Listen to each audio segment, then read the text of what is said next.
Hello everyone, welcome to our YouTube channel Conceptual Study, Strong Your Base to Strong Your Future। आइए आज हम करेंगे अपने communication के बैरियर्स। ठीक है, इससे पहले हमने कम्युनिकेशन के टाइप्स कर चुके हैं जिसके हमने 2 से 3 वीडियोस बनाई हैं। ठीक है, और उससे पहले हमने उसका मीनिंग, कैरेक्टरिस्टिक, फंक्शन, ये सारे के सारे हमने किए थे। अगर अभी तक आपने वो वीडियोस नहीं देखी हैं तो पहले जाके वो वीडियोस देखिए ताकि आपका बेसिक क्लियर हो सके। ठीक है, चलिए टाइप्स ऑफ बैरियर्स में हम लोग 2 चीज़ें यहाँ पे आज डिस्कस करेंगे। एक तो बैरियर्स क्या होते हैं कम्युनिकेशन में, दूसरा उन बैरियर्स को सही करने के तरीके क्या हैं। ठीक है, चलिए स्टार्ट करते हैं।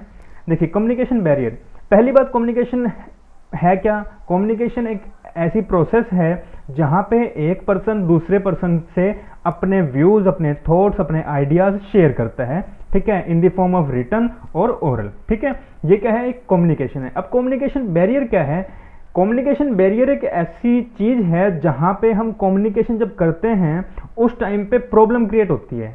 मतलब कम्युनिकेशन करते वक्त जो अड़चने आती हैं, समझ रहे हो कि कम्युनिकेशन हम लोग कर रहे हैं, कोई नॉइस आ रही है, कोई प्रॉब्लम ऐसी आ रही है जिसमें हमारी कम्युनिकेशन क्या है वो इफेक्टिव तरीके से हो नहीं पा रही है, उसे हम कहते हैं कम्युनिकेशन बैरियर। ठीक है, चलिए क्या कहते हैं, communication barrier is anything that prevents us from receiving end understanding the message in effective way. ठीक है, तो इफेक्टिव वे में वो चीज नहीं हो पाती है। दे कैन इंटरफेयर विद और block the message you are trying to send और रिसीव। ठीक है, वो ब्लॉक कर देता है।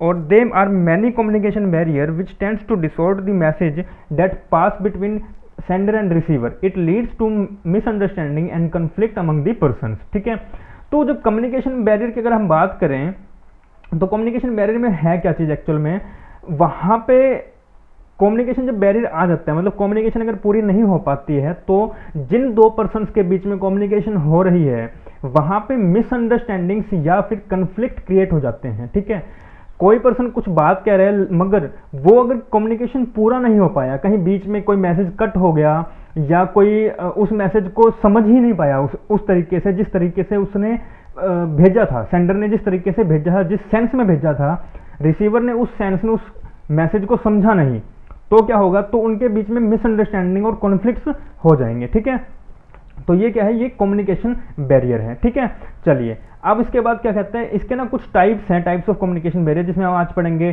सिमेंटिक बैरियर, जिसे हम लैंग्वेज बैरियर भी कहते हैं, organisational barrier, personal barrier, emotional और परसेप्शनल बैरियर और फिजिकल बैरियर। ठीक है, तो अभी जो इसमें है ना, इसमें से क्वेश्चन डायरेक्ट भी बन सकता है।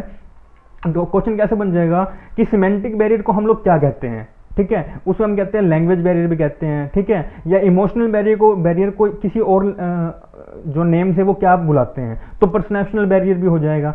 तो ये अलग अलग तरीके से बैरियर्स हैं, जिसमें देखो बैरियर हालांकि होते तो बहुत तरीके के, लेकिन जो मेनली डिफाइन किए जाते हैं वो 5 तरीके से डिफाइन किए जाते हैं। ठीक है, तो 5 तरह के बैरियर्स आज हम पढ़ेंगे यहाँ पे। चलिए स्टार्ट करते हैं। टाइप्स ऑफ बैरियर में क्या आता है, पहला आता है सिमेंटिक बैरियर। ठीक है, सिमेंटिक बैरियर में क्या है, सिमेंटिक बैरियर लैंग्वेज बैरियर है। देखिए क्या होता है, हर वर्ड के बहुत सारे मीनिंग्स होते हैं, ऐसा ही होता है, हर वर्ड के बहुत सारे मीनिंग्स होते हैं। सिमेंटिक में क्या कहता है, वो लैंग्वेज बैरियर है। मीनिंग्स कैसे, जैसे मान लो मैं अगर बैंक का एग्जांपल लूं, अगर मैं कहूं कि उस बैंक में, ठीक है, या उस बैंक पे, तो अब देखो अगर आपको सिर्फ बैंक का मतलब बैंक पता हो जहां पे पैसा डिपॉजिट होता है या लोन मिलता है, मतलब आपको सिर्फ उस बैंकिंग कंपनी या उस बैंकिंग इंडस्ट्री के बारे में मालूम है, तो आप शायद जिस बैंक के बारे में मैं बात कर रहा हूं वो आप ना समझ पाओ। ठीक है, जैसे बैंक एक तो वो हो गया, और एक बैंक होता है नदी का किनारा या समुद्र का किनारा। ठीक है, तो वो बैंक होता है उसके बारे में अगर मैं बात कर रहा हूं, लेकिन अगर आपके पास उस चीज की नॉलेज ही नहीं है और आपके पास उस चीज की मतलब समझ ही नहीं है, उस चीज का, उस वर्ड का मतलब ही नहीं पता उस बैंक का, तो आप मेरे मैसेज को ढंग से रिसीव नहीं कर पाओगे। ऐसा ही होगा ना। तो सिमेंटिक बैरियर क्या कहता है कि ये लैंग्वेज बैरियर है। Semantic barrier is the study of words and there meanings. ठीक है, यहाँ पे वर्ड्स और मीनिंग के बारे में स्टडी की जाती है। The semantic barrier are those barriers which are related to किससे, लैंग्वेज से रिलेट है। ठीक है, द चीफ सिमेंटिक और language related barriers are as under. ठीक है, तो पहला क्या अपना रॉन्गली एक्सप्रेस्ड मैसेज। ठीक है, इसमें देखो जिस तरह मैंने भी बैंक का एग्जांपल लिया, वैसे ना कुछ वर्ड्स होते हैं जिनके बहुत सारे मीनिंग्स हैं, आपके डिक्शनरी में देखोगे तो बहुत सारे मीनिंग्स हैं, ठीक है।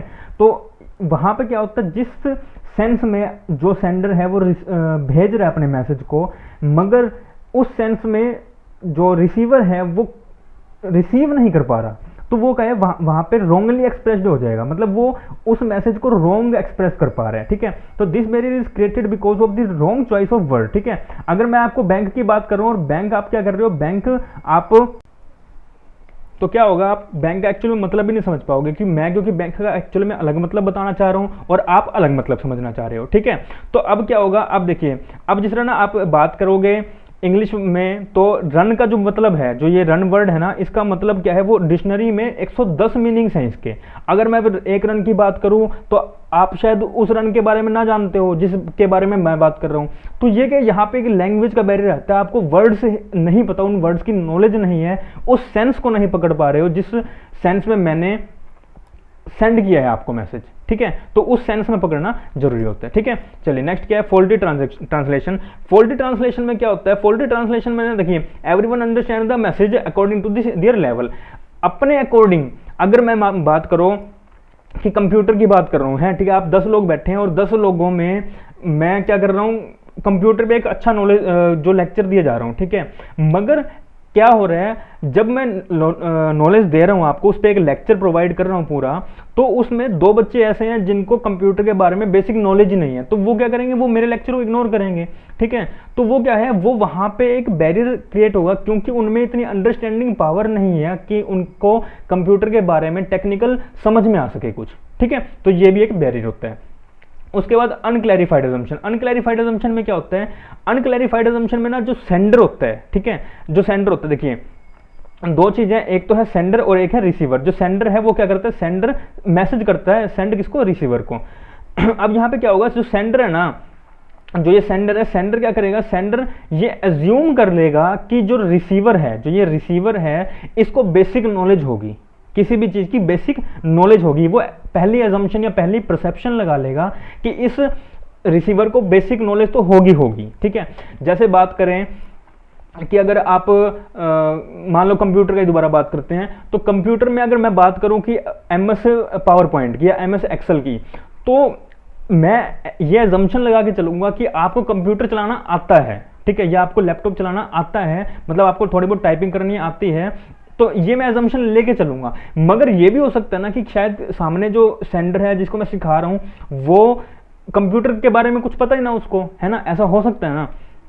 तो ये क्या, ये मेरी गलत फहमी है कि मैं ये सोच के चल रहा हूं कि सभी को बेसिक नॉलेज तो होगी ही होगी। तो यहाँ पे एक बैरियर क्रिएट होता है, किसकी थ्रू, सेंडर के थ्रू, ठीक है। Sometimes sender assumes the receiver knows some basic things and therefore it is enough to tell him about the major subject matter, ठीक है। तो वो क्या करते हैं, बड़े बड़े सब्जेक्ट मैटर्स को बताने की कोशिश करता है, वो ये सोच के चलता है कि छोटी जो बेसिक चीज है उसकी नॉलेज तो होगी ही होगी, ठीक है। नेक्स्ट क्या कहते हैं, यूज ऑफ टेक्निकल लैंग्वेज। अगर टेक्निकल लैंग्वेज में बात करें, कोई वर्ड है, मान लो मैं बात करता हूँ कॉमर्स का, ठीक है, या मैं बात करूँ ट्रेडिंग की, ठीक है, तो क्या होगा, अगर कोई कॉमर्स का स्टूडेंट है तो वो कॉमर्स का या ट्रेडिंग का या स्टॉक मार्केट का मतलब समझ पाएगा, कुछ हद तक समझ पाएगा, जिसने पढ़ा है वो समझ पाएगा थोड़ा बहुत, ठीक है। या अगर उस लेवल तक नहीं पढ़ा, ट्रेडिंग क्या होता है, स्टॉक मार्केट क्या होता है, तो एटलीस्ट वो कॉमर्स का मीनिंग तो समझ पाएगी कि कॉमर्स है क्या, ठीक है। मगर अगर मैं बात करूं मेडिकल की या नॉन मेडिकल की या आर्ट्स वाले बच्चों की, तो शायद वो कॉमर्स का मीनिंग ना समझ पाए, ठीक है। तो जब हम टेक्निकल लैंग्वेज का यूज कर रहे हो, तो उस टाइम पे हमें देखना चाहिए कि जो सामने ऑडियंस है वो क्या एक्चुअल में जानती है उस वर्ड को, या उस पूरे जो हमने सब्जेक्ट उठाया हुआ है, जो हमने सब्जेक्ट, जिस सब्जेक्ट पे हम बात कर रहे हैं, जिस टॉपिक पे हम बात कर रहे हैं, क्या वो उसके बारे में नॉलेज रखते हैं या नहीं रखते, ठीक है। तो टेक्निकल वर्ड्स यूज करते हुए हमें ये चीज ध्यान देनी चाहिए, ठीक है। If the technical words are used in communication then it can be barrier to communication because it is difficult to understand this language by everyone, ठीक है। क्योंकि एवरीवन, हर एक पर्सन जो है वो उस लैंग्वेज को नहीं समझ पाएगा, तो आपको पर्सन के अकॉर्डिंग ये चीज समझानी चाहिए। अगर मैं ट्रेडिंग की बात करूँ, ट्रेडिंग अगर मैं ट्रेडिंग बोल दूंगा कॉमर्स स्टूडेंट के सामने तो वो समझ जाएंगे। मगर अगर कोई नॉन मेडिकल का या आर्ट का बंदा बैठा है तो मुझे इसके सामने ये बोलना पड़ेगा कि अगर हम सेल या परचेज करते हैं इन चीजों की, तो मतलब वो ट्रेडिंग को मैंने थोड़ा सा इलेबोरेट कर दिया, ठीक है, वो बता दिया कि ये ऐसा ऐसा होता है। अब मुझे वहाँ ट्रेनिंग वर्ड का यूज़ करने की जरूरत नहीं है। क्यों? क्योंकि मैंने वो देख लिया कि सामने जो मेरी ऑडियंस है उनकी नॉलेज किस हद तक की है, ठीक है। चलिए अब बात करते हैं सेकंड, ठीक है, सिमेंटिक बैरियर, लैंग्वेज बैरियर हो चुका है। अब इसके बाद बात करते हैं अपन ऑर्गेनाइजेशनल बैरियर की, ठीक है। ऑर्गेनाइजेशनल बैरियर क्या कहते हैं? Organisational policies. देखिए ऑर्गेनाइजेशनल पॉलिसीज में क्या होता है, जैसे ना मान के चलिए कि कुछ ऑर्गेनाइजेशन की ना कुछ पॉलिसीज बना रखी है, ठीक है, कि आप जो है वो मैसेज, जो कोई भी मैसेज करेगा, कोई मान लो ये एक एम्प्लॉयर है, ठीक है, यहाँ पे, और ये एम्प्लॉय है, ठीक है, यहाँ पे भी एम्प्लॉय है, यहाँ पे भी एम्प्लॉय है, मतलब ये सबसे हायर अथॉरिटी का है, फिर ये एम्प्लॉय है इसका, फिर ये एम्प्लॉय है इसका, और ये एम्प्लॉय है इसका। तो क्या इन सब के लिए ना गाइडलाइंस हैं, या इसके लिए गाइडलाइन है कि अगर आपको कोई मैसेज करना होगा ना कन्वे, तो आप डायरेक्ट इसको नहीं कर सकते हो। क्या कर दें? इसको नहीं कर सकते हो, आपको इसके पास भेजना पड़ेगा, फिर ये क्या करेगा, ये इसके पास भेजेगा, और फिर ये इसके पास भेजेगा कोई मैसेज करना है।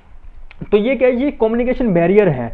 अगर मानो अब कोई इमरजेंसी पड़ गई तो वो क्या करेगा, तो ये तो सिर्फ मैसेज लिखता ही रह जाएगा, इस तब जब तक पहुंचेगा, जब हायर अथॉरिटी पे जब तक पहुंचेगा तब तक तो शायद बात खत्म ही हो जाए या कुछ बहुत बड़ा लॉस हो जाए। तो कम्युनिकेशन में बहुत बड़ा बैरियर बनती है ऑर्गेनाइजेशन की कुछ मतलब बेकार पॉलिसीज कहेंगे यहाँ पे, मतलब जो पॉलिसीज अच्छी नहीं है, ठीक है। इमरजेंसी के टाइम पे, वो इमरजेंसी में कह लो या रेगुलर रूटीन में भी आप कहो, तो वो जो पॉलिसीज हैं वो सही नहीं होती, ठीक है। चलिए इसके बाद क्या बात करते हैं? Organisational rule. देखो ये पॉलिसी, अपना पॉलिसीज हो गया, अब क्या कहते हैं? Organisational rules.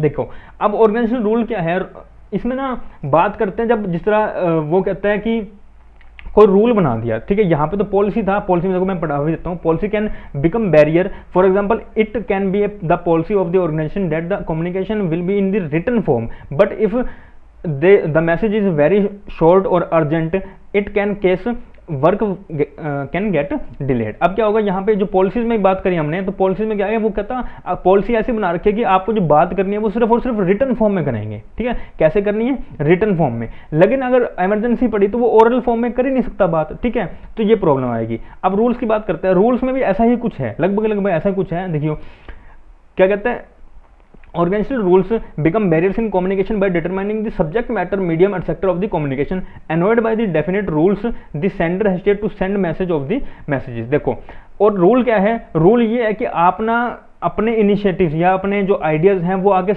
भेज सकते हो, मगर कैसे भेजोगे? जो जिस तरह यही वाला एग्जांपल लेते हैं, कैसे भेजोगे कि अगर ये एम्प्लॉय कोई मैसेज भेजना चाहता है तो पहले इसके पास, फिर ये इसके पास, फिर उसके बाद ये इसके पास भेजेगा। तो ये क्या है, इसका जो आइडिया है वो डायरेक्ट इसके पास नहीं जा रहा। क्यों? अब वो डर रहा है, ये पर्सन डरेगा कि यार मेरा आइडिया जो है वो कहीं चेंज ना हो जाए, मतलब कोई एडिशन ना कर दे, यहाँ पे कोई एडिशन ना हो जाए या यहाँ कोई एडिशन ना हो जाए और नाम मेरा आ जाएगा, कुछ गलती होगी तो नाम मेरा हो जाएगा कि इस पर्सन ने या इस एम्प्लॉय ने ये आइडिया भेजा है, और उससे क्या है मेरी इमेज खराब हो जाएगी, और जो मेरी मान लो कि आगे चल के प्रमोशन होनी है या कुछ भी होना है वो रुक जाएगी। तो वो क्या है, वहाँ पे वो डर जाएगा, या वहाँ पे वो उसके कुछ रूल्स जो हैं, जो ये वाला रूल है कि भी आप एक पैटर्न में ही सेंड करोगे मैसेज, तो वो क्या है, वहाँ पे वो रूल क्या है वो कामयाब नहीं होगा, वो रूल बहुत बड़ा कम्युनिकेशन बैरियर बन जाएगा आपके लिए, ठीक है। चलिए स्टेटस रिलेशनशिप। अब स्टेटस रिलेशनशिप में क्या कहते हैं, when a lower level employee has to send his message to superior at the top level, there is a fear in his mind that the communication may be faulty and because of this he can't convey himself clearly and in time। देखो अब वो क्या कहते हैं, अब lower level का जो employ है वो अगर सुपीरियर को कोई मैसेज करना चाहते हैं, अगर सुपीरियर को कोई मैसेज करना चाहता है जो टॉप लेवल पे बैठे हैं, तो उसके मन में ना एक डर होगा।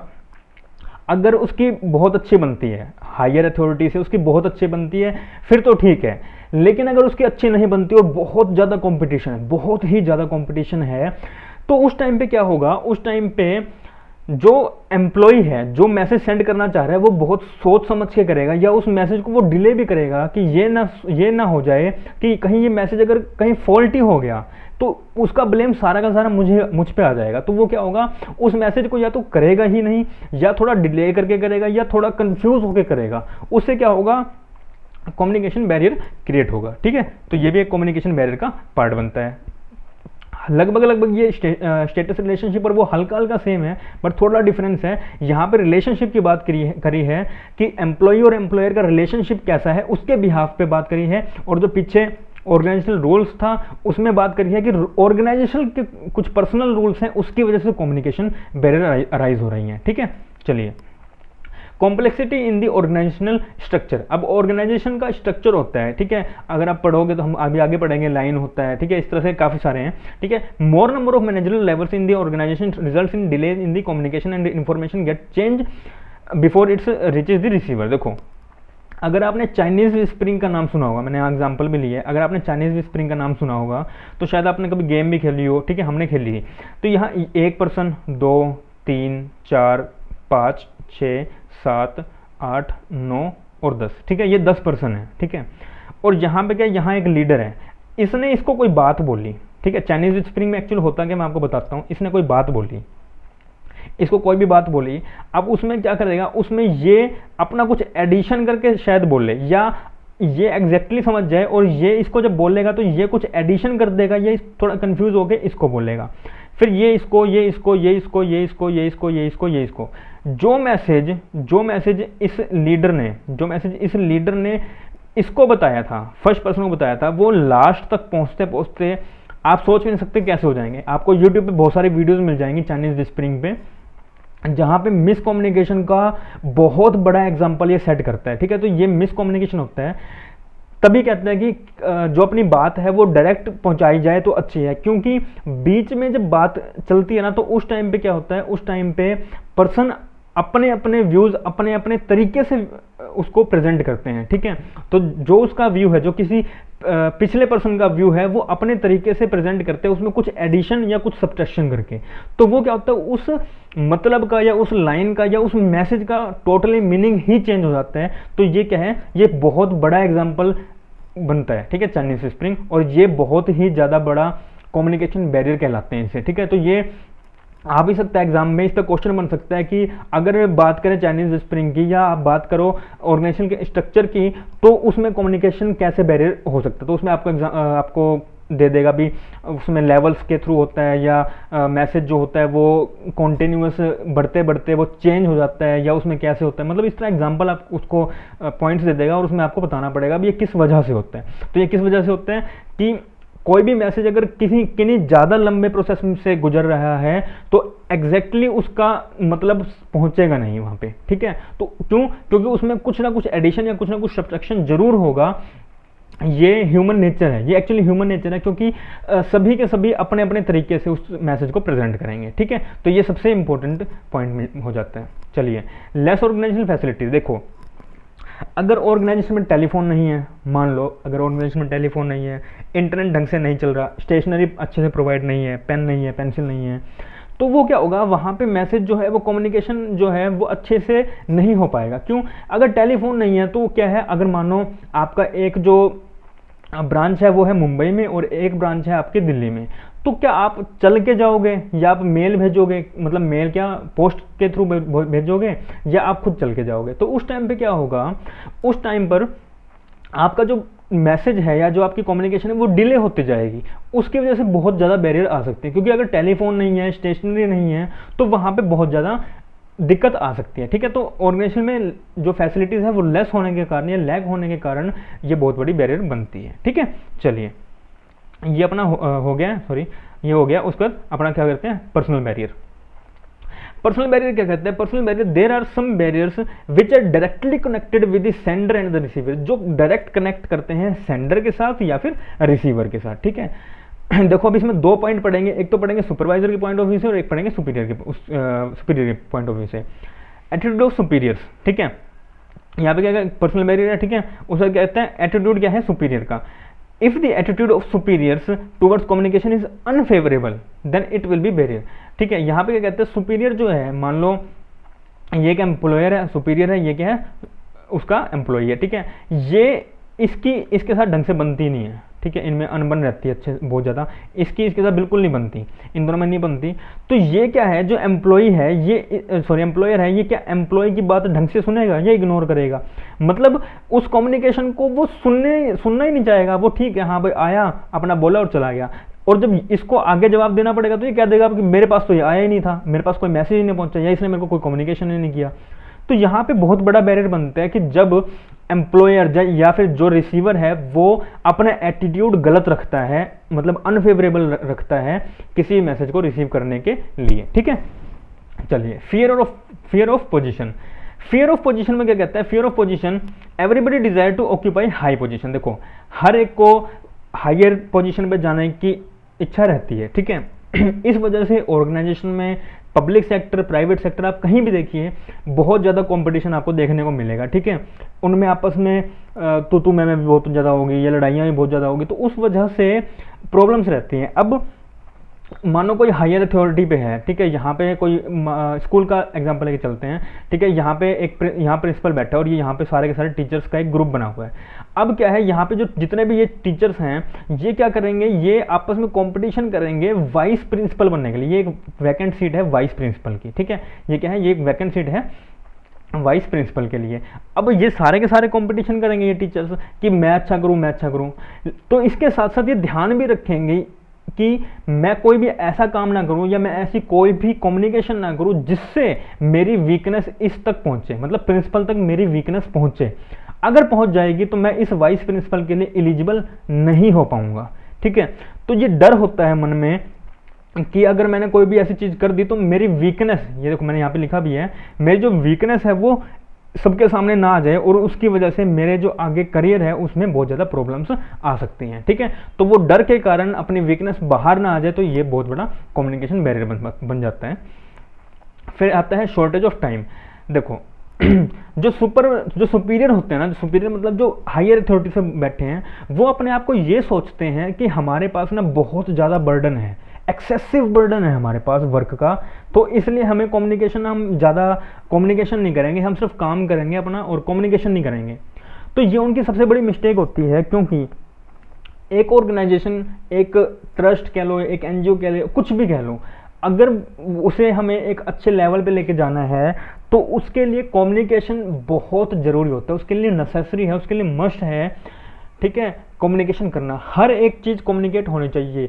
हर एक चीज़ में मतलब कि कितने बजे एम्प्लॉयज़ आ रहे हैं, कितने बजे एम्प्लॉयज़ जा रहे हैं, रेगुलर का डाटा, वो कितना काम कर रहे हैं, किस चीज़ पे काम कर रहे हैं, वो रेगुलर का डाटा कम्युनिकेट होना चाहिए, ठीक है। तो यहाँ पे क्या है, यहाँ पे सुपीरियर्स बहुत बड़ी गलती करते हैं ये सोच के कि हमारे पास ओवर बर्डन है वर्क का, तो इसलिए हम जो है वो कम्युनिकेशन को अटेंशन नहीं देंगे। तो ये इनकी सबसे बड़ी बैरियर हो जाती है, ये इनकी वजह से सबसे बड़ी बैरियर कम्युनिकेशन में देखने को मिल सकती है आपको, ठीक है। चलिए, फिर क्या कहते हैं, लैक ऑफ अटेंशन, लगभग सेम है, फिर भी इधर देख लेते हैं। Sometimes the top level superior do not pay the attention to the importance of the communication, as a result work performance gets delayed at the enterprise has to face much inconvenience. जैसे अपन ने बात करी अभी कि communication ना करने की वजह से वो क्या है, वो कहीं ना कहीं फंस सकते हैं। अगर देखो कम्युनिकेशन ही नहीं करेंगे, ठीक है, ये पूरा ऑर्गेनाइजेशन अगर आपस में कम्युनिकेशन नहीं कर रहा, सिर्फ काम करे जा रहा है, तो काम भी क्या करेगा, ठीक है। उसके लिए उन्हें कम्युनिकेशन करना होगा, और प्रॉपर कम्युनिकेशन, इफेक्टिव कम्युनिकेशन उन्हें करना होगा, तभी वो आगे कुछ कर सकते हैं। क्योंकि देखो, अगर कोई कंपटीशन आ गया, कोई कॉम्पिटिटर मार्केट में आ गया और कोई कंपटीशन बहुत अच्छा है, तो उधर क्या है, वहां पे इस पूरे ऑर्गेनाइजेशन को मालूम ही नहीं है कि अंदर हमारे पास चल क्या रहा है, और उस जो ये दूसरी जो मार्केट में जो कंपटीशन आया है, जो कॉम्पिटिटर आई है कंपनी, वो किस तरह की पॉलिसीज, किस तरह के रूल्स लेके आ रही है जिससे हम लोग कर सकें। अगर वो कम्युनिकेशन ही नहीं करेंगे तो ये कंपनी हमेशा के लिए फेल हो जाएगी, ये कंपनी हमेशा के लिए डूब जाएगी, और ये क्या है, ये जीत जाएगी। तो बस यही है कि हार और जीत, मतलब हालांकि हार और जीत नहीं, बट फिर भी आज के टाइम पे प्रॉफिट मोटिव के लिए हर एक काम कर रहा है, तो उसके लिए आपको कम्युनिकेशन जरूरी करनी होगी, ठीक है। चलिए, तो यहाँ पे अटेंशन नहीं दे पाते हैं, ये बहुत बड़ा डिसएडवांटेज है। तो आपको कम्युनिकेशन का जो है देना पड़ेगा, मतलब वहाँ पे अपनी अटेंशन जो है वो उसको देनी पड़ेगी, तो कम्युनिकेशन इंपॉर्टेंट पार्ट हो जाता है, ठीक है। चलिए, अब क्या है, वहाँ पे तो हमने सुपीरियर की बात करी, अब यहाँ पे बात करेंगे अपन सबऑर्डिनेट्स की। विलिंगनेस टू कम्युनिकेट, सेम बात कि अगर वो विलिंगनेस ही नहीं है, मतलब उसमें कोई विलिंग ही नहीं है, अगर वो ये मान के चल रहा है कि जो मैं अगर बात करने जाऊंगा अपने सुपीरियर से, अपने एम्प्लॉयर से, तो वो क्या करेगा, वो मुझे ना नेगेटिव वे में लेगा, मतलब वो बड़ा सैड सा हो जाएगा कि नहीं यार मैं तो अगर जाऊंगा तो वो मुझे बड़ा मतलब डीमोटिवेट कर देता है, या वो बड़ा मुझे नेगेटिव लेके चलता है, वो बड़ा नेगेटिव तरह का इंसान है, तो वो क्या है, वो विलिंग ही नहीं होगा कम्युनिकेट करने के लिए। तो ये भी एक कम्युनिकेशन बैरियर का कारण बनता है। ठीक है, चलिए लैक ऑफ प्रॉपर इंसेंटिव्स। देखो अब यहाँ पे क्या बात आती है, प्रॉपर इंसेंटिव में ना ये चीज है कि आप अगर जिस तरह लैक ऑफ, देखो पहले पढ़ते हैं, lack of incentive to the subordinate create a hindrance in the communication. If the superior ignores the subordinates then they will not exchange their ideas in the future. देखो आपने अगर गब्बर मूवी देखी हो, जिसने गब्बर देखी है तो अच्छा, नहीं देखी तो आपको बता दूं, उसमें ना देखो सुनील ग्रोवर क्या है, सुनील ग्रोवर जो एक्टर है वो क्या है, वो एक पुलिस वाला होता है, लेकिन वो पुलिस वाला एक्चुअल में सिर्फ ड्राइवर के तौर पे उसको यूज किया जाता है। ठीक है, अब यहाँ पे जितने भी बंदे बैठे हैं वो इसकी बात नहीं सुन रहे, हालांकि इसके पास सारा का सारा पता होता है कि चल क्या रहा है, केस है क्या, केस में कौन खूनी है, क्या कर रहा है, तो लेकिन इसकी सुनते नहीं है, इसकी यहाँ पे इसको इग्नोर कर दिया जाता है या डांट के भगा दिया जाता है इसको बाहर, ये आपस में करते रहते हैं। तो अब क्या होगा, ये डिमोटिवेट होगा, है ना, हालांकि उस मूवी में नहीं होता, लेकिन अगर हम एक्चुअल में बात करें तो ये क्या, ये पर्सन डिमोटिवेट होगा। क्यों? क्योंकि इसकी सुन ही नहीं रहा। अगर कोई इसकी सुनेगा ही नहीं तो क्या इन फ्यूचर में ये पर्सन दोबारा से इनके पास जाके अपने कोई आइडियाज दे पाएगा? नहीं ना। तो ये एक बहुत बड़ा बैरियर है कि हम किसी को अंडर एस्टिमेट कर देते हैं, उसके आइडिया को, उसके थॉट को, उसके व्यूज को अंडर एस्टिमेट कर देते हैं, जिसकी वजह से ऑर्गेनाइजेशन को बहुत बड़ा लॉस हो सकता है। ठीक है, तो अपने से छोटे भी जो हैं उनके भी जो व्यूज हैं या आइडियाज हैं लेने चाहिए, ताकि जो है कम्युनिकेशन अच्छे तरीके से हो पाए और बैरियर क्रिएट ना हो पाए और जो ऑर्गेनाइजेशन है वो अच्छे से काम कर पाए। ठीक है, चलिए अब फोर्थ आता है इमोशनल और परसेप्शनल बैरियर। ठीक है, mentally distributed party can be a hindrance in communication. Following are the emotional barriers in the way of communication. Premature evaluation. Premature evaluation क्या कहते हैं? Sometimes the receiver of the information tries to finding out the meanings without much thinking at the time of receiving or even before receiving information, which can be wrong. देखो क्या है, एक sender है आपका, ठीक है, और एक रिसीवर है।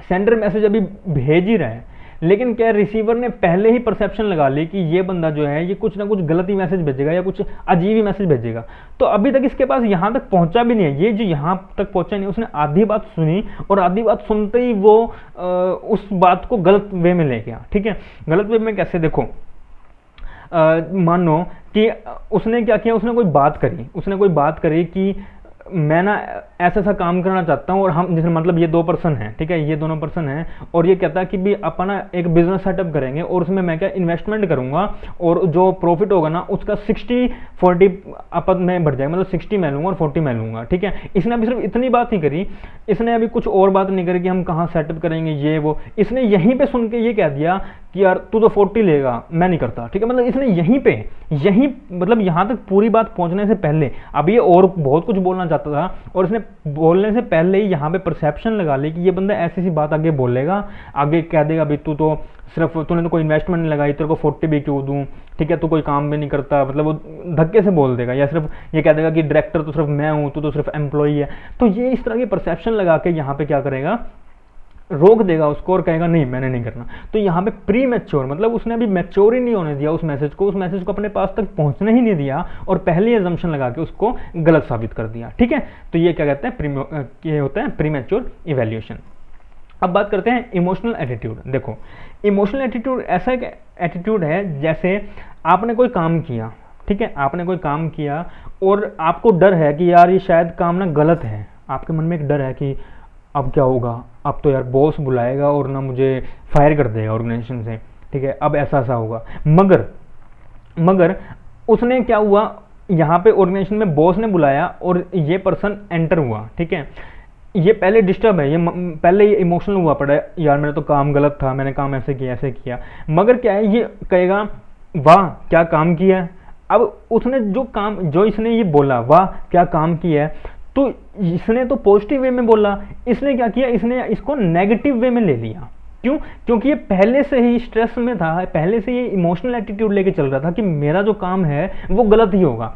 मगर इसने क्या किया, इसने पॉजिटिव वे में, जो ऑर्गेनाइजेशन का बॉस था उसने पॉजिटिव वे में बोला है, तो अब क्या है यहाँ पे ये डर जाएगा और ये मतलब कहेगा सॉरी ये वो, मुझे फायर मत करो, मतलब बोलने से पहले ही, तो ये इमोशनल बिहेवियर अपना लेगा। मगर ऐसा नहीं है, ठीक है, मगर ऐसा नहीं है। क्यों? क्योंकि इसने जिस हिसाब से, जिस सेंस में बात करी, इस पर्सन ने उस सेंस में उस चीज़ को रिसीव नहीं किया, तो यहाँ पे भी ये बहुत ज़्यादा बड़ा बैरियर क्रिएट हो सकता है, ठीक है। तो इमोशनल जो एटीट्यूड है वो भी आपका बैरियर क्रिएट करता है, ठीक है। Some people are emotional by nature और and lose their mental balance quickly and easily, बहुत जल्दी लूज कर जाते हैं मेंटली और ठीक है, मेंटल जो उनका बैलेंस होता है। If the receiver of the message is mentally upset he will find unfavourable meaning in it, तो वो हर चीज़ का, मतलब कोई एक चीज़ का नहीं, वो हर चीज़ का ही मीनिंग जो है वो उल्टा सीधा लेगा, मतलब वो हर एक चीज़ का गलत ही मीनिंग लेके जाएगा, ठीक है। तो ये क्या इमोशनल एटीट्यूड। अब पुअर रिटेंशन ऑफ इंफॉर्मेशन, अब पुअर रिटेंशन ऑफ इंफॉर्मेशन में क्या है भाई, आपने उसको रिटेन गलत तरीके से कर लिया। मतलब retention of information means that with every transfer of information its reality gets reduced, ठीक है। अभी अपन ने बात करी थी ना चाइनीज विस्परिंग की, वहां पे ये चीज होती है। और चाइनीज विस्परिंग में ना मेनली होती है, मेनली क्या मतलब 90% या 99% आप कह लो कि ओरल कम्युनिकेशन में होता है, रिटर्न में नहीं होता, क्योंकि रिटर्न में तो एज इट इज कॉपी होगा और आगे जाएगा। ओरल कम्युनिकेशन में होता है क्योंकि वो उस चीज को प्रॉपरली रिटेन ही नहीं कर पाते हैं, रिटेन करके उसको ट्रांसफर नहीं कर पाते हैं अच्छे तरीके से, ठीक है। तो उसकी वजह से क्या होता है, जो इन्फॉर्मेशन है, जो एक्चुअल इन्फॉर्मेशन है, वो उसका जो एक्चुअल सेंस है वो रिड्यूस हो जाता है, ठीक है। तो आगे क्या कहते हैं, अकॉर्डिंग टू एन एस्टिमेट, जो एस्टिमेट लगाया गया in oral communication there is a loss of 30% in every transfer, मतलब हर बार जो ट्रांसफर हो रहा है उसमें 30% उस मैसेज को गलत तरीके से बताया जा रहा है, ठीक है। तो इसका मतलब ये, अगर 10 बंदे खड़े हैं तो उसके बाद जो पहले पर्सन से लास्ट पर्सन तक जब पहुंच रहा है, तो लास्ट पर्सन तक वो टोटली नेगेटिव इंफॉर्मेशन पहुंचेगी या बहुत गलत इंफॉर्मेशन पहुंचेगी, ठीक है। तो ये क्या पुअर रिटेंशन का पार्ट होता है, ठीक है। अब इसके बाद करते हैं फिफ्थ, हमारे पास आता है last, physical barrier. Physical barrier क्या कहते हैं, physical barrier are those barriers which are caused due to poor physical conditions, these barriers cause a lot of noise. This includes poor lighting, traffic noise and such like things are frequent movement of body posture, fiddling in with a pen in the hand etc. देखो physical barrier क्या होता है, physical barrier ना physical, अपनी physical conditions के साथ इसको relate किया जाता है। मानो आप एक ऐसे ऑर्गेनाइजेशन में हो जहाँ पे कंटिन्यू ना सीवर की स्मेल आ रही है, तो आपके काम कर पाओगे नहीं ना, मतलब आपको हमेशा स्मेल ही अजीब लगेगी क्या, और हो सकता है उस वजह से आपको अस्थमा की प्रॉब्लम भी हो जाए, ठीक है। या आपका जो ऑफिस है वो ऐसी जगह पे है जहाँ बहुत ज़्यादा गाड़ियों की चैंप है, मतलब कंटिन्यू हॉर्न बज रहे हैं, कंटिन्यू ट्रैफिक, वहाँ पे ट्रैफिक लाइट सिग्नल्स हैं, वहाँ पे कंटिन्यू हॉर्न बज रहे हैं, ट्रैफिक आ रहा है जा रहा है, इस तरह के नॉइसी कंडीशन है, तो आप वहाँ पे काम नहीं कर पाओगे। आपका जो एनवायरनमेंट है उस ऑर्गेनाइजेशन का वो आपका अच्छा नहीं है, मतलब आपका जो फिजिकल प्रेजेंस है, एक तो वो आपके लिए भी, आप खुद के लिए भी हो सकता है, और वो पूरा एनवायरनमेंट भी गलत हो सकता है, मतलब आप खुद भी, मतलब मानो कि आपकी मेंटल कंडीशन सही नहीं है, ठीक है, या आप जो है वो बीमार बहुत ज़्यादा रहते हो, तो उस वजह से क्या होगा, आपके पास प्रॉपर कम्युनिकेशन नहीं हो पाएगा, ठीक है। आप हफ्ते में मान लो कि 2 या 3 दिन ही सिर्फ ऑफिस जा पाते हो और लगभग जो है वो बीमार रहते हो और आप घर पे रहते हो, वर्क फ्रॉम होम कर रहे हो। तो क्या वर्क फ्रॉम होम करते हुए आपके पास हर एक इंफॉर्मेशन पहुंचेगी? जरूरी नहीं है। क्यों? क्योंकि आपके जो एम्प्लॉयर हैं वो शायद आपको सारी इन्फॉर्मेशन ना दें, और जो आपके एम्प्लॉई हैं वो आपके ना होने पे अच्छे से काम ना करें, तो उसकी वजह से क्या होगा, फिजिकल बैरियर क्रिएट होगा वहाँ पे, ठीक है। अब आपका एनवायरनमेंट, अगर आपका एनवायरनमेंट नहीं है, वहाँ पे धूल बहुत ज़्यादा उड़ रही है, लाइटिंग अच्छी नहीं है, लाइटिंग अच्छी वहाँ पे नहीं है, ठीक है, मतलब प्रॉपर लाइटिंग नहीं है वहाँ पे, आप पढ़ रहे हो तो वहाँ पे, या लिख रहे हो कुछ तो अच्छे नहीं है, या आपको जनरेटर की फैसिलिटी नहीं है, तो उसकी वजह से भी जो है फिजिकल बैरियर यहाँ पे क्रिएट होती है, ठीक है। चलिए, तो आज सिर्फ ये 5 थे। अब ये तो क्या थे, ये अपने बैरियर्स थे, ठीक है। अब इन बैरियर्स को इम्प्रूव कैसे करना है, या इनको जो ओवरकम कैसे करना है वो हम देखते हैं, ठीक है। How to remove barriers to communication, how to make communication effective communication करने के लिए हमें क्या क्या करना चाहिए, ठीक है। Think about purpose and audience, ठीक है। आपको जो आप मैसेज भेजना चाह रहे हो उससे उसका पर्पस क्या है, उस मैसेज को भेजने का पर्पस क्या है, और आपकी ऑडियंस कैसी है, ठीक है। तो आपको देखना पड़ेगा कि आपकी ऑडियंस क्या उस लायक है, जिस जो मैसेज आप भेज रहे हो उस सेंस में समझ पाएगी, उस टेक्निकल लैंग्वेज को वो ऑडियंस समझ पाएगी या नहीं पाएगी, ये आपको पहले देखना होगा। फिर आपको अपने मैसेज को उस ऑडियंस के हिसाब से कन्वर्ट या उसको प्रेजेंट करना होगा, ठीक है। तो ये क्या कहते हैं, think about the purpose and audience. तो क्या कहते हैं, first step is to define goal and target audience in the communication. Before communicating you should know something about receivers current position. जो रिसीवर है उनकी करंट पोजीशन आपको जाननी जरूरी है कि वो नॉलेजेबल भी हैं या नहीं है, ठीक है। मानो वहाँ एक ना, मतलब मैं एक जगह पे गया तो वहाँ पे दिल्ली में ना एक ऐसा प्लेस है, मुझे नाम नहीं पता उस प्लेस का, वहाँ पे सारे के सारे ना दारू पी के बैठे थे सभी लोग, ठीक है। अब इलेक्शन का टाइम था, वहाँ पे इलेक्शन की एक टीम आई और वहाँ पे उन्होंने क्या किया, वहाँ पे एक कुछ मतलब लोगों को बताया कि ईवीएम मशीन में ये होता है, ये होता है। तो अब क्या हुआ, अब उनको ईवीएम का मतलब ही नहीं पता, ठीक है। उनको तो मतलब सिर्फ इस चीज़ से मतलब है कि उनको दिन का खाना अच्छा से मिल जाए, उनको उनकी रात को दारू पानी चल जाए, ठीक है। तो उनको इस चीज़ से मतलब है, उनको ईवीएम से कोई मतलब नहीं है, ठीक है, या उनको कौन जीत रहा है कौन हारा है, उनको किसी चीज़ से कोई मतलब नहीं है। सिर्फ उनको इस बात से मतलब था कि उनका खाना कैसे चल रहा है, ठीक है। अब उनके सामने जो ये टीम आई है, जो इलेक्शन की टीम आई है इलेक्शन कमीशन की, वो उनको बता रही है भी ईवीएम में ऐसा ऐसा होता है, ये होता है। उनको ईवीएम का मतलब ही नहीं पता, तो जो इनका कम्युनिकेशन है वो इफेक्टिव हो ही नहीं पाएगा, है ना। तो इनका कम्युनिकेशन इफेक्टिव नहीं है, तो यहाँ पे बहुत ज़्यादा कम्युनिकेशन बैरियर हो रही है। और इनका जो कम्युनिकेशन बैरियर अगर यहाँ पे हो रही है तो इनका कम्युनिकेशन अच्छे से नहीं हो पाया और इन्होंने मैसेज अपने को ढंग से नहीं प्रोवाइड करा पाए, ठीक है। तो ये इनका बहुत बड़ा बैरियर था और ये लाइव एग्जाम्पल है और अभी रिसेंट का बहुत बड़ा एग्जाम्पल है, ठीक है। चलिए, use of easy language. The language used in the communication should be very simple, ठीक है। जो आप लैंग्वेज यूज़ कर रहे हैं वो सिंपल हो। ऐसा ना हो कि आप मान लो आप कोई बिहार में जाके आप कोई भाषण देने गए हो और आप पूरा अमेरिकन एक्सेंट के साथ इंग्लिश में बात कर रहे हो, तो आपका कोई मतलब ही नहीं है कि आपके मैसेज को कोई समझ भी पाएगा, ठीक है। तो आपको बहुत इजी और वही लैंग्वेज यूज़ करनी चाहिए जो आपका ऑडियंस समझ पाए, ठीक है। चलिए, stick to the point to point बात करें, अननेसेसरी बात कोई भी ना करें। मतलब आप बात कर रहे हैं बाय चांस कि इलेक्शन कैसे कैसे होते हैं, अब आप ये ना बताने लग जाएं कि इलेक्शन कैसे कैसे होते हैं, इसकी बजाय आप ये ना बताने लग जाएं कि इलेक्शन कहाँ से शुरू हुआ, ठीक है, या उसकी आप हिस्ट्री बताने लग जाएं, या ईवीएम मशीन बनती कैसे ये बताने लग जाएं। तो ये एक अननेसेसरी टॉपिक हो जाएगा जहाँ पे जो आपका ऑडियंस है वो बोर हो जाएगा और वो अपने मैसेज को ढंग से नहीं कर पाएगा, ठीक है। आगे क्या कहते हैं, connect new information to existing ideas. आपने जो पहले एग्जाम्पल दिया उसके साथ उस मैसेज को जो आप जब दोबारा देने जा रहे हो, कोई नया एग्जाम्पल या नया थॉट, तो अपने नए थॉट को पुराने एग्जाम्पल के साथ थोड़ा सा लिंकेज में चलिए। लिंकेज करके चलोगे तो वो जो आपका ऑडियंस है, जो आपका रिसीवर है, वो उस चीज़ को प्रॉपरली समझ पाएगा और फीडबैक अच्छे से दे पाएगा, ठीक है। चलिए, मिनिमाइज नॉइज को जितना मिनिमाइज कर सकते हैं उतना करो। मतलब ऐसा ना हो कि कॉन्टिन्यू नॉइज आती रहे, ठीक है। जैसे मान लो कि आप ना कोई मेल भेज रहे हो, ठीक है, या आप कोई फ़ोन पे बात कर रहे हो तो पीछे से कोई ट्रेन की आवाज़ आ रही है, कोई ट्रैफिक की बहुत ज़्यादा आवाज़ आ रही है, तो आप क्या है अपने क्लाइंट से ढंग से बात नहीं कर पाओगे, ठीक है। तो मिनिमाइज नॉइज मतलब एलिमिनेट करो नॉइज को जितना हो सके, और ऐसा मेथड अपनाओ अपने कम्युनिकेशन को करने के लिए जो आपके लिए सूटेबल है। ऐसा ना हो बहुत ज़्यादा नॉइज हो रहा है, आप बात करते चल रहे हो, ठीक है, तो इसका कोई मतलब ही नहीं बनता, ठीक है। चलिए, अब क्या, एलिमिनेट एनवायरमेंटल कॉम्पिटिशन। जो एनवायरमेंटल कॉम्पिटिशन है, if the message is to delivered orally, try to minimise environmental difficulties, ठीक है। The location should be comfortable and equipped with sufficient lighting and good sound system. आप environment का जो condition है आपकी, जिस तरह मैंने अभी अपने बात करी थी फिजिकल बैरियर में, वहाँ क्या एनवायरमेंट बड़ा गंदा है, सीवर की स्मेल आ रही है, या आपकी लाइटनिंग प्रॉपर नहीं है, आपकी लिफ्ट खराब है, आपके पास स्टेशनरी प्रॉपर नहीं है, तो वहाँ पे क्या है, वहाँ पर जो आपका ऑर्गेनाइजेशन का एनवायरनमेंट है वो बड़ा अजीब है, बड़ा गलत है।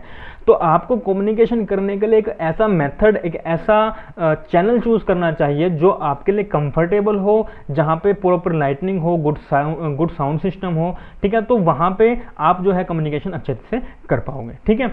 चलिए, अब क्या है लास्ट, प्रॉपर फीडबैक।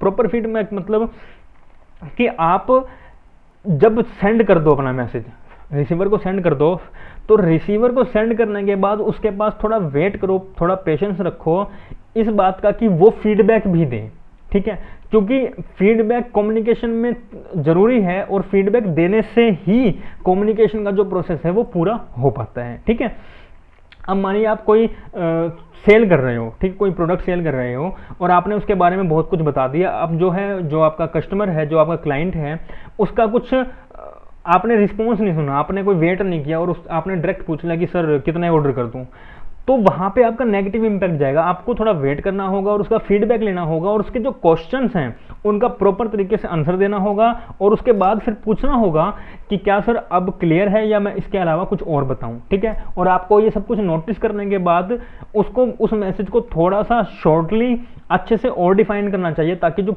और कुछ थोड़े बहुत डाउट हैं वो प्रॉपर तरीके से पूरे हो जाएंगे या क्लियर हो जाएं। ठीक है, चलिए, तो देखो इसके अलावा भी बहुत सारे हैं, जैसे कि कोई टेक्निकल में आ जाओ, मान लो कि बात करो, आप मैसेज भेज रहे हो, आपका इंटरनेट नहीं चल रहा, ठीक है, या आप कुछ बात कर रहे हो, आपका फ़ोन का कनेक्शन नेटवर्क नहीं है वहाँ पे, ठीक है, या पीछे से बहुत ज़्यादा नॉइस आ रही है, एनवायरनमेंट का अच्छा कंडीशन, तो आप इस तरह से प्रॉपर बना के भी लिख सकते हैं अगर आप कोई M.Com B.Com या +2 में हैं। मगर आप नेट की बात करो तो वहाँ पर आपको इस तरह से आएंगे, वहाँ पे मतलब क्वेश्चंस घुमा फिरा के कैसे ही पूछ सकते हैं, MCQs के थ्रू भी। इसमें ऐसा कैसा होगा, जैसे आप बात करो कि फीडबैक क्या नेसेसरी है, फीडबैक क्या मैंडेटरी है अपने कम्युनिकेशन के लिए, तो वहाँ आपको लिखना पड़ेगा कि मैंडेटरी है और उसमें आपको दे देगा। जैसे आप असर्शन और रीजनिंग में बहुत क्वेश्चन आते हैं, आपको आपको एक असर्शन में ये लिखेगा कि feedback is a mandatory in the communication, reasoning में लिख देगा कम्युनिकेशन में क्या है कि कम्युनिकेशन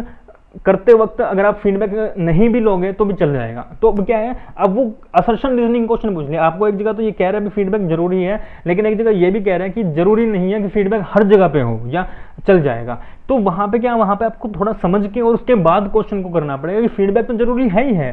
तो वहाँ पे आपका आंसर ये हो जाएगा कि A is a right and B is a wrong, या A is a right and B is a not correct explanation of A। ठीक है, तो यहाँ पे इस तरह के बहुत कुछ बैरियर्स अपने को देखने को मिल सकते हैं। ठीक है, चलिए आज के लिए सिर्फ इतना ही। Thank you very much. Channel को लाइक कीजिए, सब्सक्राइब कीजिए एंड शेयर कीजिए। Thank you.